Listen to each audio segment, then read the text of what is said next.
जब भगवान श्री रामचंद्र सीता और लक्ष्मण के साथ वन पहुंचे तो उन्हें गंगा नदी को पार करना पड़ा।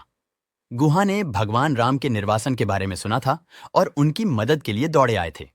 उनके नाविकों में से एक दूसरे तट पर लोगों को उतार रहा था और गुहा ने केवट से नाव लाने और देवी गंगा के दूसरी तरफ दिव्य व्यक्तित्वों को ले जाने के लिए कहा। केवट नाव को भगवान राम के पास लाया, नीचे उतरा और भगवान राम को भक्ति भाव से नमस्कार किया।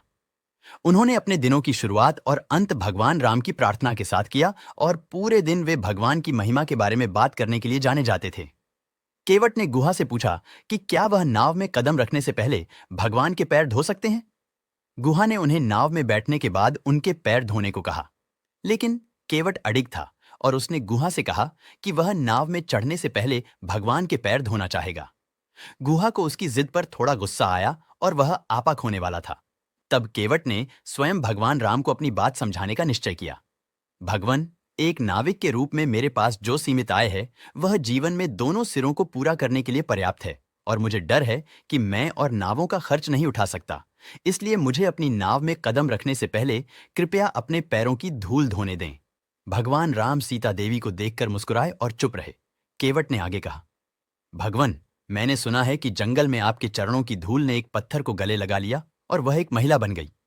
मेरी नाव लकड़ी के कई टुकड़ों से बनी है और अगर आपके पैरों की धूल मेरी नाव पर पड़ गई तो मुझे डर है कि नाव लकड़ी के प्रत्येक टुकड़े के अनुरूप कई महिलाओं में बदल जाएगी।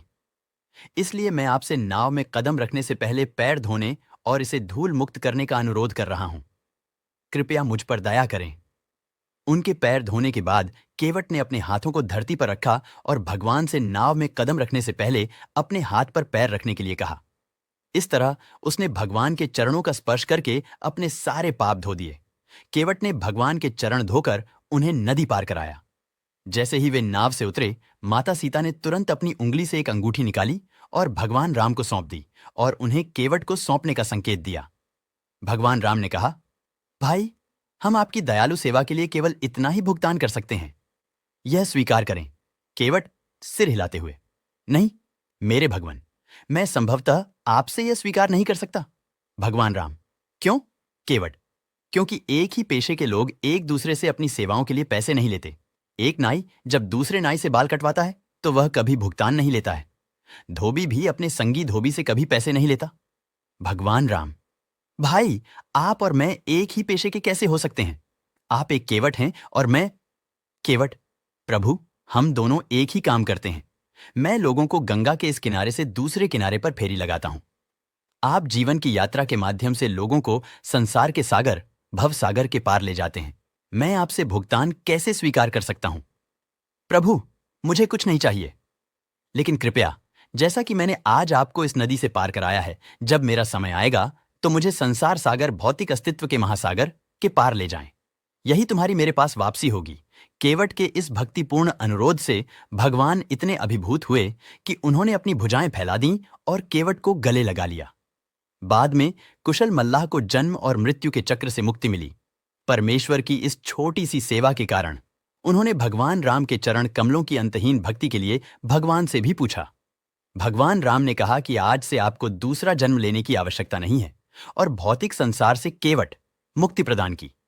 पुनर्पि जन्नाम पुनर्पि मरणम पुनर्पि जननी जत्थारे शयनम। यहां संसार बहुदुस्तारे कृपाया अपार पाही मुरारे कहानी की नीति यह है कि हम सभी भगवान से भौतिक तत्वों और अस्थायी भौतिक सुख की मांग करते हैं। यह उस परोपकारी से 1 रुपया मांगने जैसा है जो आपको पूरी दुनिया देने की क्षमता रखता है। हम कितने मूढ़ हैं जो प्रेमी परमात्मा को छोड़कर संसार के पीछे भागते हैं। आइए इस विशेषज्ञ फेरी वाले की तरह चालाकी से काम लें। आइए सर्वोच्च भगवान हरि की कुछ भक्ति सेवा करें।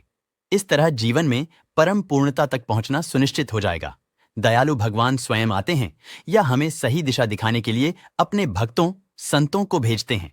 जैसे ही अर्जुन ने भगवान कृष्ण को अपने मार्गदर्शक के रूप में स्वीकार किया, भगवान के सही निर्देश उन्हें जीत और प्रसिद्धि की ओर ले गए। दयालु सर्वोच्च भगवान को प्रदान की गई थोड़ी सी सेवा उन्हें प्रसन्न करेगी और वे हमारे जीवन के रथ की बागडोर संभालेंगे।